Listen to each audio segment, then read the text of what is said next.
After looking at some of your things on like LinkedIn and all of that, come across your very impressive educational background. Um, and with this kind of experience, you could have brought your sort of talents anywhere you wanted. Why did you decide to come back to Dayton after college? Um, okay, so let me go, this is off the record, okay? So life actually brought me back because my college education wasn't going to be funded. My parents got divorced and I had to figure all that out. And we didn't know how to do the student loan thing back in the 80s. So I actually started working. My family lives in Dayton, and I started working and then going to school while I was working. So it was kind of life that brought me back. But I love Dayton, and I have worked my entire career from banking to entertainment, all downtown. And so I'm a huge champion of what we're doing in downtown and the resurgence and the reactivation of what's happening in the urban core. So I'm really excited to be a part of that. So I don't know if that really, because like side note, I don't know how much you dug into my thing, but I do not have a degree. I have lots of education. I probably could have a PhD with the amount of education that I did have, but I never finished my degree. So it's one of my kind of regrets. But I did get a lot of education. I hope that this doesn't make the documentary because it is one of those things that it's kind of like, you know, when you're telling your kids just get the paper so that you can move on. And it took me a lot to show up for job interviews and try to prove that I was worthy without the degree. And so I probably had to work harder, like, and also being a woman, like I had to work harder than everybody else. But anyway, that was your postgraduate education about. I'm glad you're all finishing school. So anyway, sorry. Okay. So when we had talked earlier, you mentioned that you had moved to Dayton. Were you aware of sort of funk and its influence in Dayton while you were living here or before you moved? I wasn't aware of the funk movement.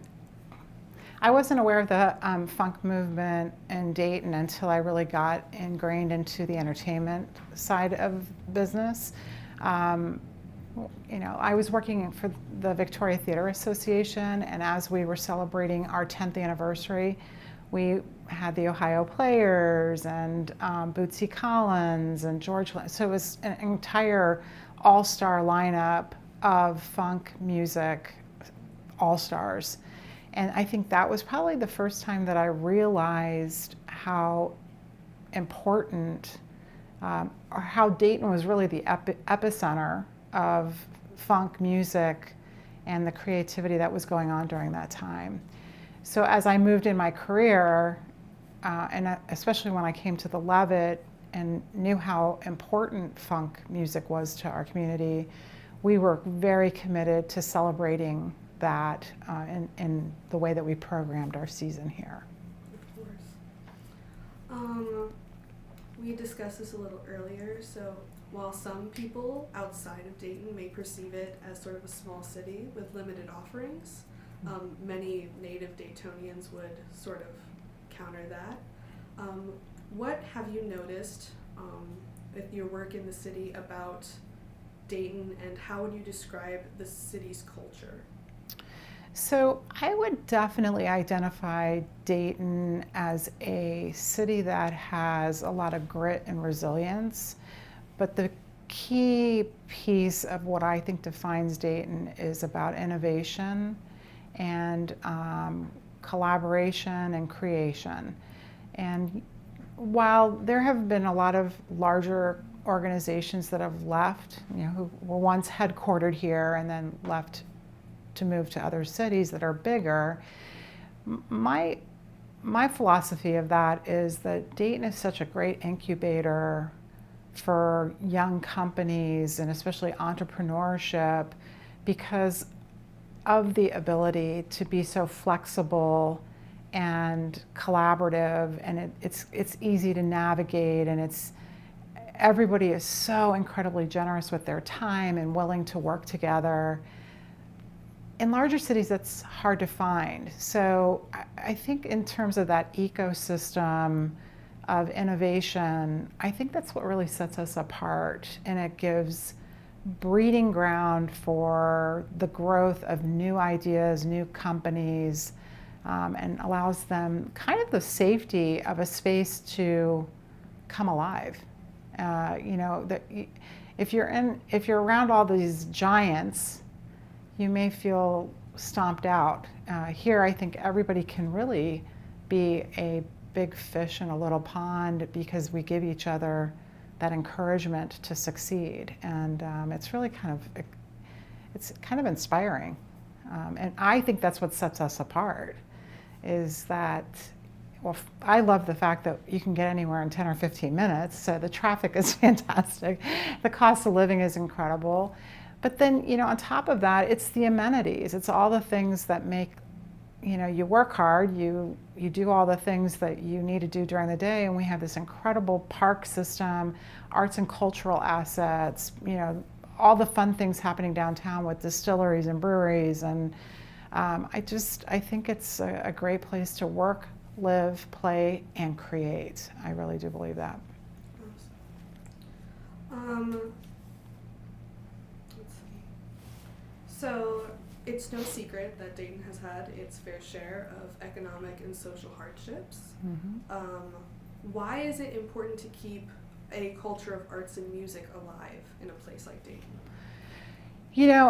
It is true. There's been a lot of ups and downs, and as I had mentioned, there's been some large corporations that have moved their headquarters elsewhere. And what I think is interesting is that the arts and cultural scene continues to thrive. And that is because live entertainment, whether it's theater, dance, music, even visual art, I think are integrally connected to joy and experiencing joy. And I think that joy is, whether we all want to believe it, is part of everybody should have access to it. It's a human need.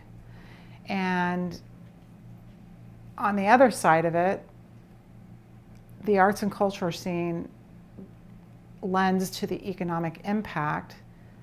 And we've always talked about this, that sometimes arts and cultural organizations don't really want to look at themselves as businesses or for-profit entities, which is kind of ridiculous, however, when you come to a show, whether it's at the Levitt or at the Schuster Center or the Loft, you may go out to dinner beforehand. You may have had to hire a babysitter. You came down and obviously enjoyed whatever art form you wanted to enjoy. You may go out afterwards with friends and have dessert to talk about what you got to experience, or a cocktail, a nightcap. All of that feeds those local businesses in and around those amenities. And we actually had the University of Dayton's Public Administration, the master's program, do an economic impact study of people who come to the Levitt, and found the findings were that 1/3 of our audiences were spending a minimum of $60 within a mile radius. That's an over $1 million impact when you look at our numbers on an annual basis. So every season that we've been activated, we're contributing almost just like $7 million total to local businesses. And you can ask owners, they know, like when we have a concert at the Levitt, they feel that flux of either pre-show or post-show activity. And again, everything goes hand in hand. Everybody wins when you have a very vibrant and strong cultural scene, arts and culture scene. It plays into the economic impact of all of those small businesses, but also it's also about attracting and retaining great talent. when you look at people who are relocating here, whether it's a physician and his family coming to work at one of our hospital systems, that's one of the first things that they look at. They want to know, what can their family do? What kind of things are there to offer? So it's very, very important to do that. And I think Dayton has really navigated that very well. For the size of metropolitan area that we have, to have the amount of amenities and really world-class offerings, it's kind of unheard of, to be honest. And I think, again, that's one of the things that sets us apart compared to other cities our size. Mm-hmm. Of course. While you were working at the Victoria Theater was sort of during one of the harder economic times for Dayton, like the early 2000s and even the recession. How did you notice sort of the way that the community interacted with arts and culture? How did you notice that shift? Well, it's interesting. What's really hard about that is that in 08-09, that was the first time we brought Wicked through, and we didn't have a hard time selling tickets. So, I think. But what I will say is, because I was in charge of ticketing at that point, I saw other arts organizations that may have been struggling to fill their halls because people were making discretionary choices with their income. The philanthropy was stronger, though. People believed so strongly in our art scene that they continued to give and feed that to make sure that it survived those dips. So it's kind of an ebb and flow. We all hold our breath for, right now, we're in an environment that everybody's talking about the R word, in terms of recession. And we're going into an election year. And sometimes from a philanthropic piece, when you're raising money for an arts organization, even the companies that do support may go, I kind of need to hold off. I'll never forget when the Ukraine was invaded. Everybody that I was talking to about corporate sponsorship was like, I'm just not really sure how this is all going to play out. I'm not really ready to commit to anything. So it does, but then, I think there are individuals that believe so strongly in that it needs to thrive that they show up. And we're very lucky to have that. So I think that, unfortunately, my experience was when you bring a blockbuster like Wicked or Lion King to the Schuster, people were craving that entertainment and so excited that it was finally here that we were selling out performances. But unfortunately, that may have meant that they didn't go to the Nutcracker that year or, to an opera because people had, so much money allocated to their entertainment budget. Moving to when you started working at the Levitt. The Levitt has a mission of building community through the power of music. Since that time, what have you noticed about the music that the Levitt puts on and that impact in the community? Yeah, it's interesting. It actually informs the way that people show up, informs the way that we want to do the programming going forward. And we saw out of the gate in our first season that R&B, funk, blues were going to be big audience draws. But it's also our mission to be diverse in the genres that we present. So you couldn't say, well, okay, we're not going to do jazz because we can only get so many people out, or we're not going to do country music because they're just not showing up. So we still do that diversity of genre, but we can anticipate larger audiences for specific genres because of the way that people show up. I also think that we have been really intentional about who we have on the stage, looking at that through a diversity, equity, and inclusion lens, making sure that we're being representative of artists on stage for the community that we're partnering with and some would say serving, making sure that it's reflective of our demographics in Dayton, Ohio. We very much want little kids that are in the audience being able to see themselves on stage and knowing what the possibilities, if creativity is something that they really want to pursue. But yeah, I mean, I would say that the curation of the programming has been really tricky and trying to find that right formula. I mean, if you could have seen me the first season that I was trying to do it, I literally had sticky notes up on the wall of all these different genres, so that I'm like kind of like a visual learner. I could see that I had booked 5 bands under funk, and I only had 1 band under jazz, and so that it was a little more balanced. And I think that I actually had somebody just tell me today that they came to a country concert and they're like, well, country's not my thing, but for some reason, Levitt always makes everything so special. So, a lot of our artists are emerging artists. You may not know them, or you may see the Ohio Players. It's 2 completely different ends of the spectrum. But what happens on the lawn is pretty magical, and that really is the secret sauce of Levitt and the mission, in that when you have people come together from all different walks of life, you would identify that kind of as social friction. We don't know each other. Your life journey is much different than my life journey. But when you add music and the vibration of music and the opportunity to dance or share our picnics, you start creating social bridging, where now we can see that we might be a little more alike than we are different. And then as we start sharing our life journeys, what we hope is that elevates social and creates social capital, which is what we all hope for, and that's the strengthening of our community, and that's what we all hope. That's, I think, what everybody's hoping for, is unity and community. So. I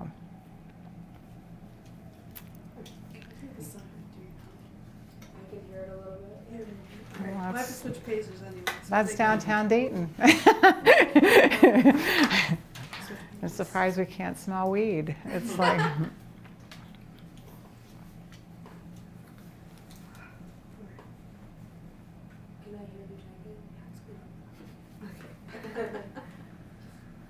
Okay. Moving on. Okay, so the free concert series is like the biggest thing that the Levitt does, especially during the summer. Can you just elaborate on how like the free concert series brings the community together? Mm-hmm. So, kind of even going back to the conversation that we talked about, where people have to buy tickets and they may have to make decisions about, well, I only have, say, $100 to go to my entertainment budget, so that may mean that I can go to maybe one thing. I don't know. Concert tickets right now are averaging over $100 per. Taylor Swift, we know, was much more, but anyway. What we love about the free series is that we've taken away that barrier of access. So you don't have to pay to come in to the park and enjoy a beautiful night on the lawn and hear really high caliber music. Everybody thinks because it's free that the artists are free, and we pay everybody. We have a high caliber production and lighting equipment, all state of the art, and all of our artists are paid. So, I think that that's the piece that really sets us apart from maybe some other types of free programming. Just because it's free doesn't mean that it should be cheap cheap in its quality, right? So there's lots of things that, in terms of artist requirements, that we have. Everybody has to have original music. We're not going to book cover bands or tribute bands. But we also acknowledge, coming out of the pandemic, that the ticket's not the only barrier. There are barriers to access because of the internet or transportation.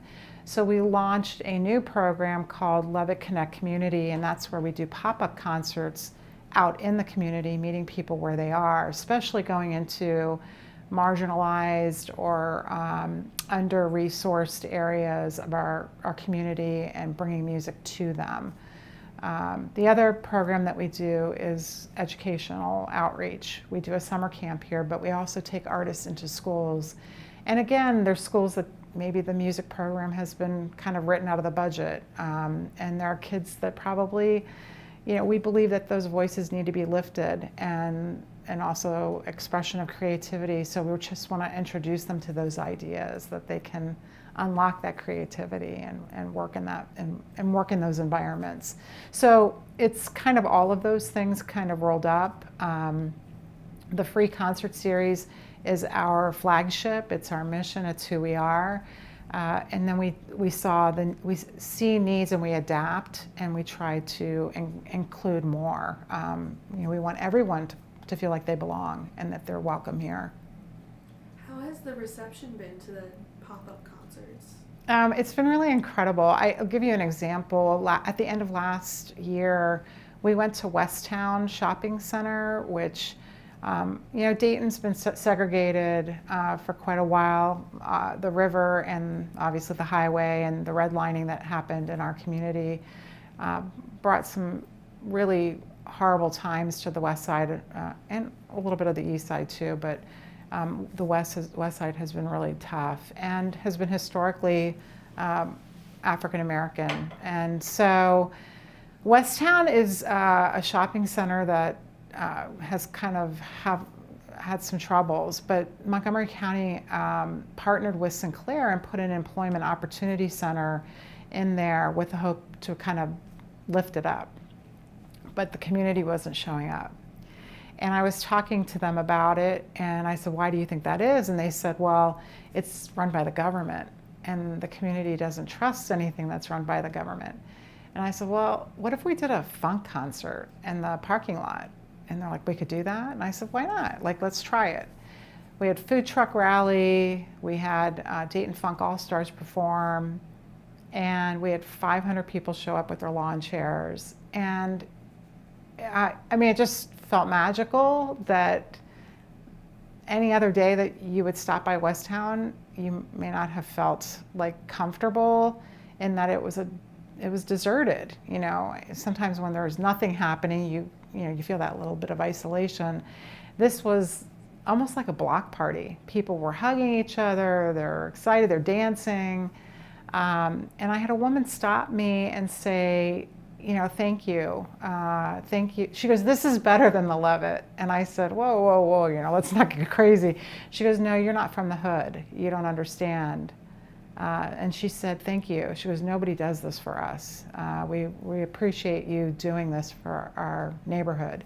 So oftentimes we're working, that's not a real great example, but oftentimes we're working with trusted partners in the neighborhood. We've been working a lot with Omega CDC and the Hope Zone and bringing music in, and then they're inviting the neighborhood and coming together.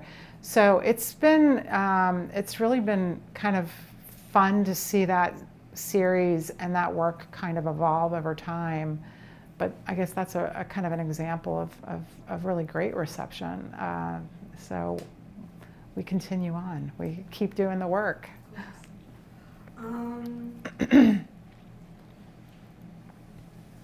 So what do you think it is about funk that makes it one of your more popular concert genres and one of the things that seems to really bring the community together? We were talking about this just recently. The Levitt team was kind of discussing that, and I really believe it's the ownership. I believe that Dayton believes that they own funk, and so anything funk related, they show up in such a big way. I think it's pride, civic and community pride that it originated here. I can tell you that every artist that comes through, whether they're funk or anything else, when I tell them, Dayton's the birthplace of funk, and they're like, yeah, we know. And I'm like, well, let's look at the wall. Let me show you all the people that have been through here. And so then they all fight over wanting their tile to be next to the Ohio Players or next to Lakeside. So I feel that pride, and we've already discussed, I'm kind of new to it. So all the people on the lawn grew up around it. and saw it unfolding. And I'm sure through the storytelling of families have shared that with their kids. And I think that when we talk about what it is that we cling to, you know, it's those pieces and parts, again, of the tapestry of what makes up a community. Funk is definitely at the center of that. So I think it's the ownership piece of being proud of who came out of Dayton and how they shaped the music scene during that time. Why do you think it's important to tell people about Dayton's role in funk? Well, I think that Dayton has been really very blessed in the fact that there's been a lot of incredible music talent that has come out of Dayton. Like, there's been a lot of success stories outside of the funk movement, but I think the funk movement has had the most concentrated genre pieces.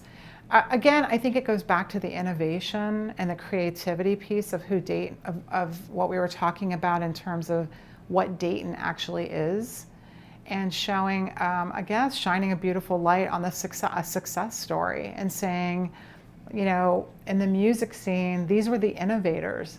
They were innovating in music and creating their own sound. You know, Roger Troutman and the talk box, and I think I'm saying that right, the talk box and stuff like that. I mean, that's innovative music creation. Nobody else was doing that, and that set the trend. Well, we could say that about how many patents did we have coming out of Dayton? I mean, it's just, again, a through line of we get something, you know, we start the fire, right? And then the fire catches on, and then everybody gets to come to the party and be a part of it. Okay. You want to take a break for water or anything? No, I'm good. I think and my voice is probably gravelly. I probably. All right.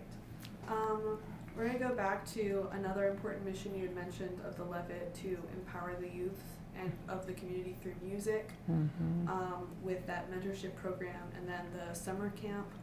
How have you seen the effects of the community outreach in music education? You know, our summer camp came out of the pandemic. We were working with Sierra Leone, who is a award-winning, she's a poet laureate and governor award-winning artist. So we had been doing a concert that she was helping curate, and in the pandemic, she came to me and said, between the pandemic and, you know, the George Floyd murder and all this social uprising that was happening, she said, I'm really feeling on my heart, I'm worried about our youth.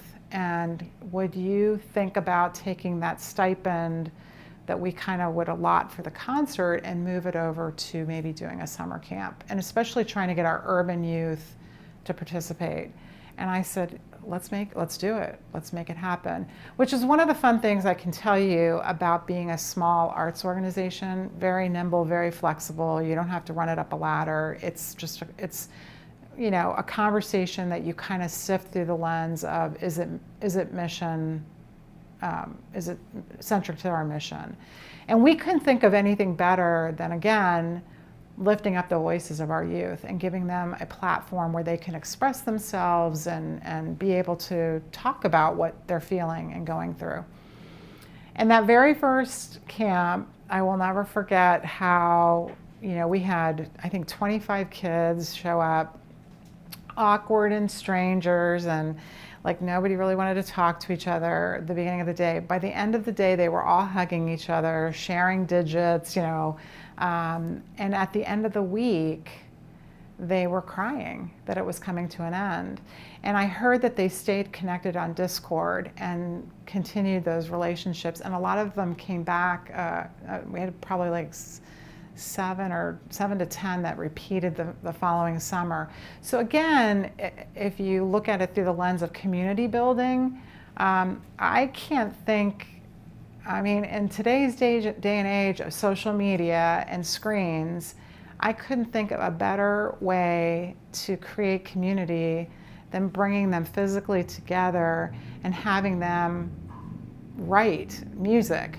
create music, play instruments. They actually they opened our show at the end of the week. So on Saturday, they're the opener and they do a 30-minute showcase of what they've done all week long. But they also get really incredible experiences where they did field trips and walked around and experienced our downtown or went through the Wright Dunbar area and learning more about things that they may not get access to.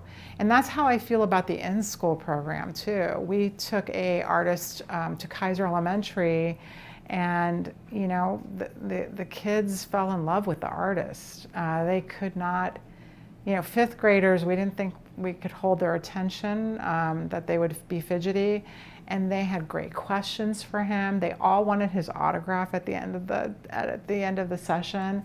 And it was really beautiful. I mean, a lot of kids want to go up and touch the instruments and understand how the instrument works. And it makes me sad that that's not part of school, and for some people, that those of us that had that exposure really had privilege to that. And again, it should be part of everybody's experience. Whether you're going to be a musician or not, the fact that you get to express yourself, whether it's through painting or music, I think that that's important.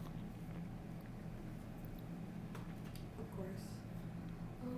I could hear a little bit of the motorcycles or whatever Okay. in that spiel. The what? The motorcycles. Oh. It's fine. I'm not Nothing sure we if can that's do important or about not. motorcycles. Just letting you know. Okay. Oh yeah. Well, Okay, it's- again. Cars Um, passing. Yeah. stop traffic. Yeah. You're hitting like all of my questions. Sorry. No, you're fine. Sorry, not sorry. As a community,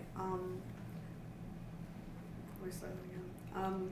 So you mentioned one of the things that the Levitt does is they pick artists that have their original music. You don't really do like covers. So like as a community, how can we celebrate creativity?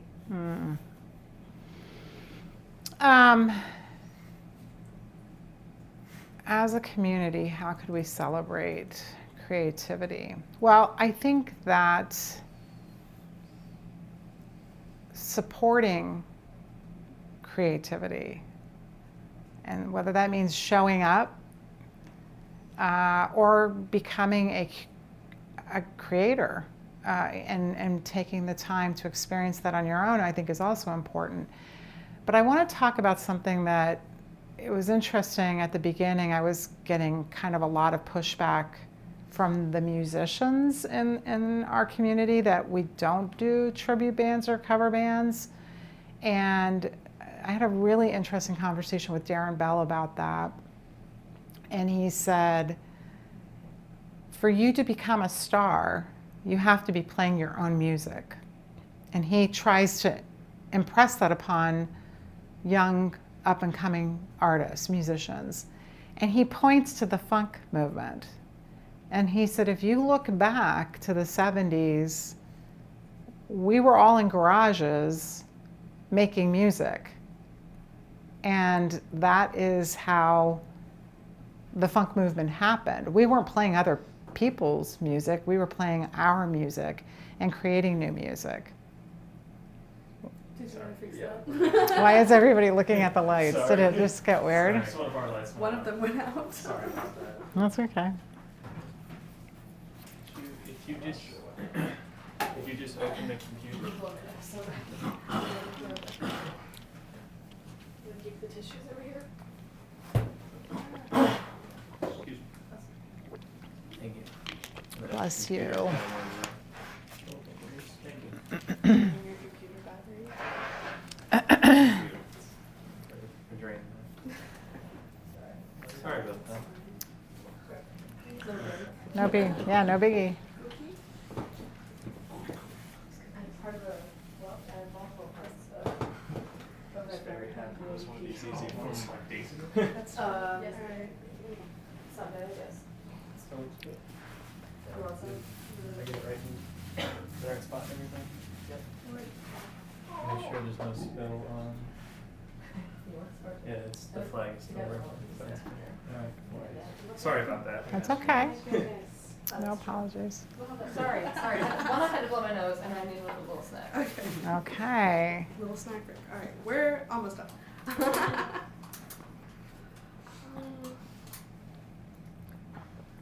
When did the light go out? I wasn't paying attention. It was in the middle. It was in It the was middle. in the Do you want to go back go back and do it Do over? you want to tell your story about Jerome Bell again? Yeah. So I'm sorry, which? It was just during the Darren Bell, Yes. during the Darren Bell part. Yes. So you want me to start over at that top, right? If you don't mind. No. Let me think about how did I start that. I said something about, so as a matter of fact, at the beginning of, when the Levitt was opening, I was getting a lot of pushback in the community about the fact that we weren't booking cover bands or tribute bands. And I had a really interesting conversation with Darren Bell regarding that, in that he tries to impress upon young and up and coming students of his and musicians that you cannot become a star playing other people's music. So you better get that kind of straight now. So that creativity movement, he points to funk and kind of explains to students and says, in the 70s, we were in our garages making music. And that's how the funk music revolution started and happened. We weren't playing other people's music. We were designing our own sounds and our own words and songwriting, and all of that was happening pretty robustly. So, I'm paraphrasing him, of course, but to use other people's music and think that you can rise in the industry, I mean, it's kind of it's not going to happen. I mean, it's a lazy approach. You could cover somebody's song and make it yours and make it an original, but Luke Combs just did Tracy Chapman's, what is it? Fast Car. Yeah. And, he made it his, but she's the songwriter and she's getting, it was a 30-year span between that, and he may end up getting a Grammy for it, or she may be. So anyway, to kind of that point, it really does come back to, if you're serious about wanting to be in the music industry, whether it's playing an instrument or being a songwriter, the way that you will succeed is by being creative. You have to have a fresh approach, and as somebody who is booking talent, that is the first thing that we look at. I don't know, this is going to sound harsh, but don't waste my time, right? Because that's what we are looking for. So the first question out of our mouth is, do you have original music? And that's kind of the gatekeeper of who gets to even have the conversation with us.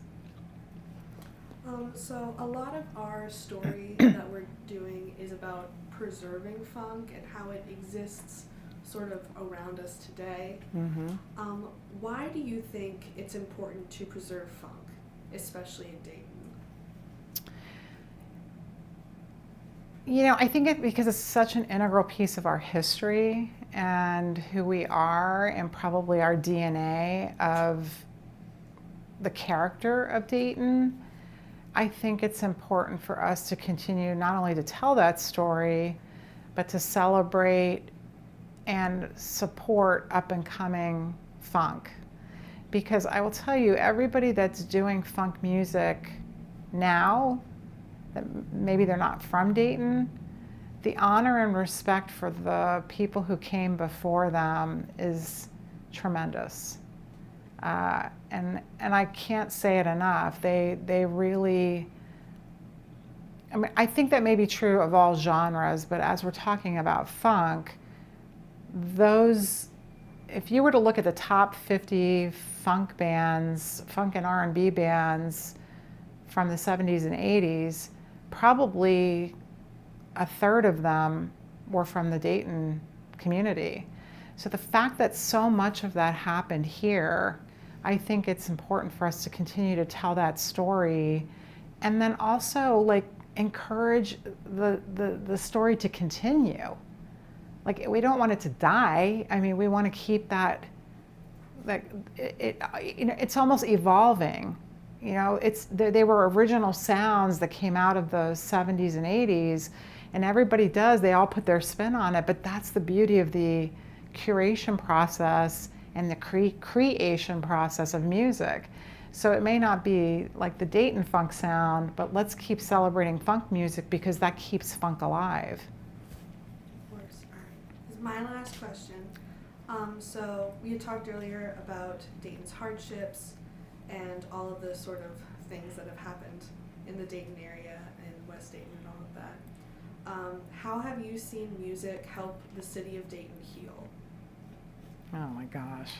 Are you trying to get me to cry? Is that what this? Well, I can actually speak of one specific example, and that is when we had the mass shooting in the Oregon District in 2019 that took 9 innocent lives. Organically, our community came together and did a vigil at the Levitt because they saw it as a place that was safe and a place where community could gather and heal. And out of that whole year with the tornadoes, the stupid KKK rally on the square, and really all the things that happened in 2019, we had a community of kind of religious organizations say, we want to do a concert that's called Light in the City, because we believe that music is healing and we bring everybody together. We loved it and we still support it and we think it's fantastic, but that's what we're doing every Thursday, Friday, and Saturday at the Levitt, because we do believe that music has the opportunity to heal. And what better way to heal our divisiveness and the way that we are so polarizing in our world right now than by bringing music, because it does bring people together. It strengthens our community. I can't begin to tell you, I mean, the secret sauce is come to a Levitt concert and watch what happens on the lawn. People cross the lawn to hug one another. I mean, it's